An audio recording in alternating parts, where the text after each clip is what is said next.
ഇത് പറയുമ്പോൾ ഇനിയിപ്പോൾ ശിർക്കിനെതിരെ ഒന്നും മിണ്ടണ്ട, ബിദഅത്തിനെതിരെ ഒന്നും മിണ്ടണ്ട എന്നല്ല. മിണ്ടണം, മിണ്ടണ്ട പോലെ മിണ്ടേണ്ട സമയത്ത് മിണ്ടേണ്ട സ്റ്റൈലിൽ മിണ്ടണം. അതാ നമ്മൾ പറയുന്നത്. നമുക്ക് പറയാം, അത് നമ്മൾ ഈ മിമ്പറിലും പറയും.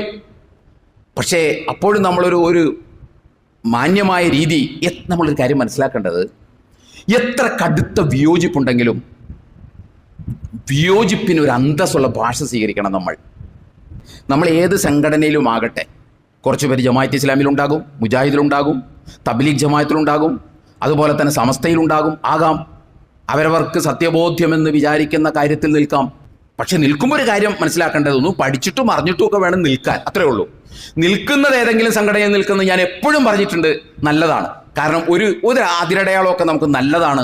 ജീവിതത്തിൽ കുറച്ച് മൊറാലിറ്റിയും അതേപോലെ തന്നെ കുറച്ച് സത്യസന്ധതയും സൂക്ഷ്മതയും ഒക്കെ പാലിക്കാൻ. എവിടെമില്ലാതെ നമ്മൾ നിന്നാൽ ഏത് സമയത്തും നമ്മളെ ചെന്നായ പിടികൂടാനുള്ള സാധ്യത വളരെ കൂടുതലാണ്. അതൊക്കെ നല്ലതാണ്. പക്ഷെ ഒരു കാര്യം മനസ്സിലാക്കണം, തൊട്ടടുത്ത സംഘടനയിൽ നിൽക്കുന്ന നമുക്ക് അന്യനാകരുത്, നമ്മുടെ പ്രതിയോഗിയാകരുത്. അവനോട് സംസാരിക്കുമ്പോഴും മനുഷ്യത്വത്തിൻ്റെ ഭാഷയിൽ സംസാരിക്കാൻ നമുക്ക് സാധിക്കണം.